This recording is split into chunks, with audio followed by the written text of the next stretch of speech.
Como se desenvolve a inteligência? Como se constrói conhecimento? Acredito que esta questão é fundamental para compreender como a criança aprende.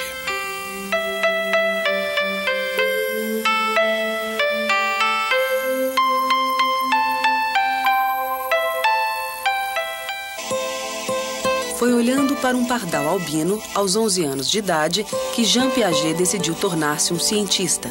Nascido em 9 de agosto de 1896, na Suíça, Piaget foi sempre uma criança precoce. Interessado em ciências naturais, doutorou-se com uma tese sobre moluscos. A biologia é a chave para ajudar a resolver uma questão: como o ser humano conhece o mundo. Nós somos dotados de razão, mas a razão é só uma potencialidade que precisa ser desenvolvida no decorrer da vida. Os estudos de Piaget o levam ao laboratório de Alfred Binet, em Paris. Lá pode observar as crianças de uma escola primária durante a aplicação de testes psicológicos. O que mais me fascina é observar os erros que as crianças cometem ao procurar uma solução para os problemas. Há uma lógica no erro.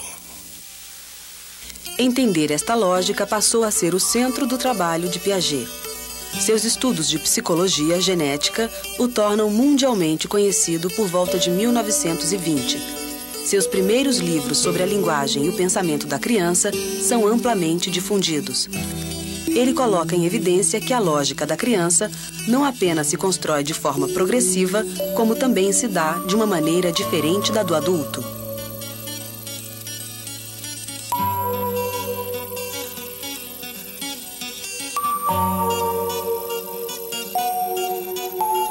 Fazer é compreender. Por isso, a aprendizagem é uma construção. É uma construção frágil porque pode ser desconstruída, porque há regressões. As estruturas do pensar, julgar e argumentar resultam de um trabalho permanente de reflexão e de remontagem. Construir um castelo de cartas ou apoiar uma carta inclinada contra outra provoca todo tipo de problemas, devido à instabilidade do equilíbrio. Para que se domine esta simples ação, 3 aspectos cognitivos são necessários. O aspecto lógico, que permite a comparação de peso e resistência, o aspecto geométrico, que envolve o conhecimento de posições como perpendicularidade ou paralelismo, e o aspecto dinâmico, que examina o próprio processo de apoiar uma carta sobre a outra. Fazer é compreender. É compreender em ação. A minha hipótese é que a ação constitui um conhecimento autônomo.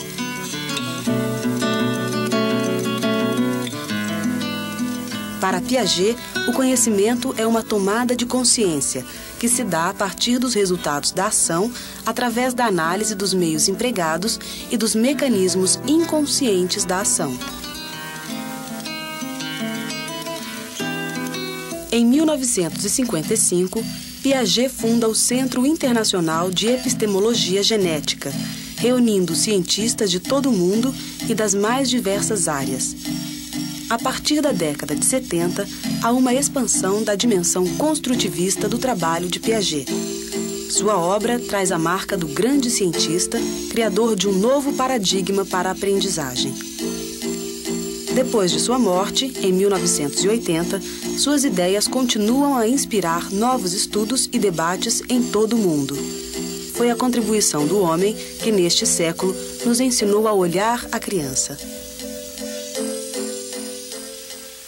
O que Piaget traz de mais rico para a prática pedagógica é uma visão de homem diferente. É passar a ver o homem como alguém que não é nem um produto do meio, o meio vai e estampa nele alguma coisa, então não é nem uma visão ambientalista, tampouco é uma visão inatista, no sentido de que a criança já está ali, pré-determinada, é um simples desabrochar das suas, funções que já estariam ali. Olhar para o mundo e representá-lo. Pode-se dizer que o desenho é a primeira escrita da criança. são as marcas feitas no papel deste contato com a realidade. Como o desenho, a escrita é também uma forma de representação da realidade, um sistema simbólico composto de significantes e significados.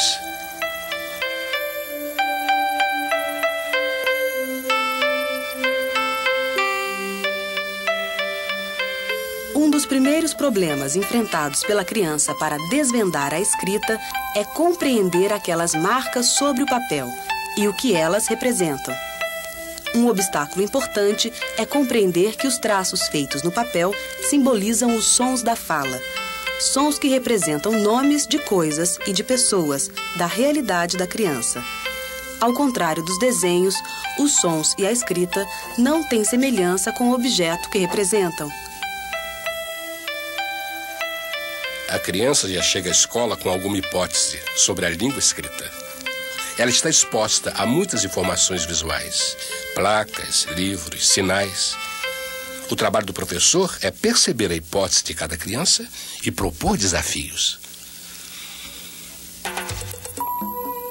Quando a criança faz o próprio desenho e escreve o seu nome, a representação se transfere do desenho para a palavra. É uma etapa importante no processo de construção da linguagem.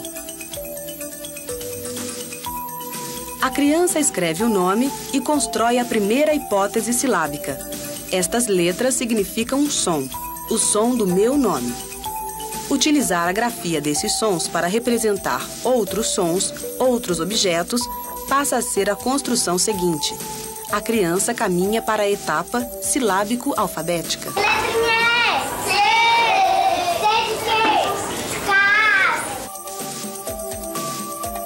A criança agora agrega mais letras à escrita e é natural nesta fase o comer letras. A construção da escrita está progredindo e nesta etapa de reflexão e de remontagem, a criança ensaia as suas hipóteses. Comer letras, longe de ser um erro, é uma hipótese que a criança levanta sobre a grafia de uma palavra.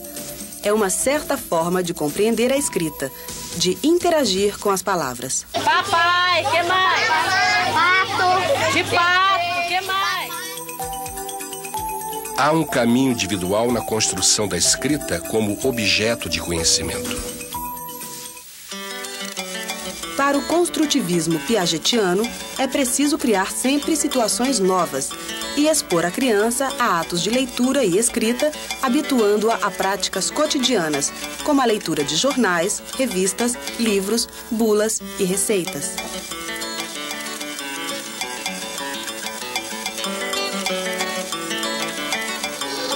Ajudando a criança a descobrir que é preciso ler para aprender alguma coisa, o professor reconstrói o caráter social da língua escrita e estimula a criança a interagir com a língua nas mais variadas situações.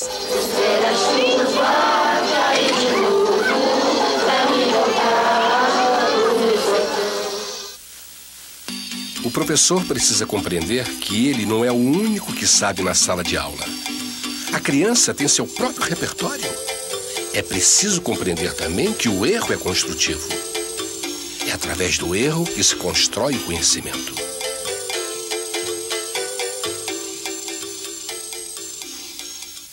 Tem uma frase que a gente vive repetindo, que a Emília Ferreira diz que a criança aprende a ler lendo e escrever escrevendo.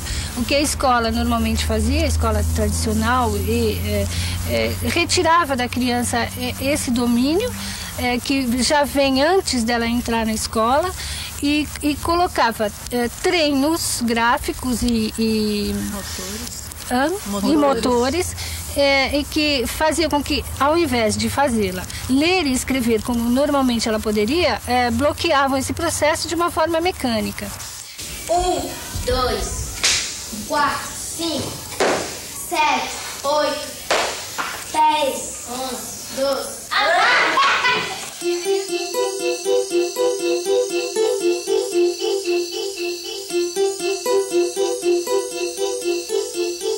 A ideia de número está ligada à sua relação com a quantidade. são quantidades de objetos que fazem parte do universo da criança. 1, 2, 3, 4. Representar quantidades é fazer uma representação matemática da nossa cultura. São objetos do nosso universo que podem ser juntados, empilhados, enfileirados e separados. As operações matemáticas são as representações destas mudanças.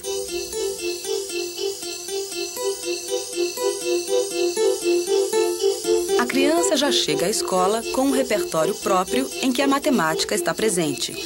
Ela experimenta situações no seu dia a dia em que entra em contato com quantidades e com operações de soma e subtração.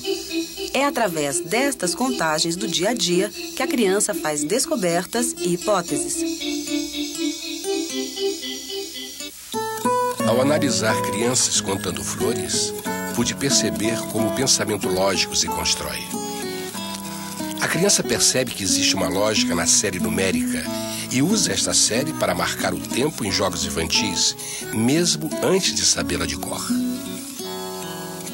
1, 2, 4. 5, 7, 9. A descoberta da lógica da série numérica leva à descoberta de questões importantes do nosso sistema de numeração decimal. 4, 5, 7, 8, 10, 11, 12. Existe um ritmo no universo que tem uma ordem matemática. Perceber este ritmo, esta ordem lógica, ajuda a ampliar os limites da mente racional.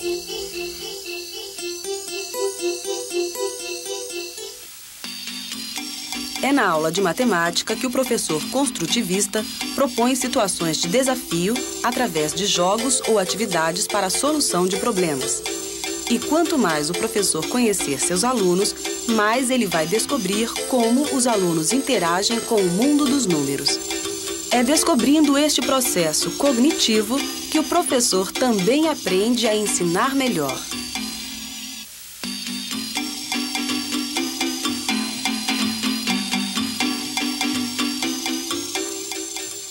Quando o Piaget começou a ser incorporado nas escolas, o professor saiu um pouco de cena. Parecia que o professor tinha que ser um mero observador, quando na verdade ele ainda, e depois o Vygotsky veio recolocar o professor no seu devido lugar, de que ele é autoridade no sentido não de autoritarismo, mas autoridade de adulto em relação à construção do conhecimento. Ele é o intermediador, né, dessa construção desse conhecimento, mas ele não pode ser ausente. A ideia de que a aprendizagem é individual pode levar a uma mudança radical no currículo e na divisão do ensino em séries. Uma consequência dessa ideia pode vir a ser o fim da repetência nas escolas.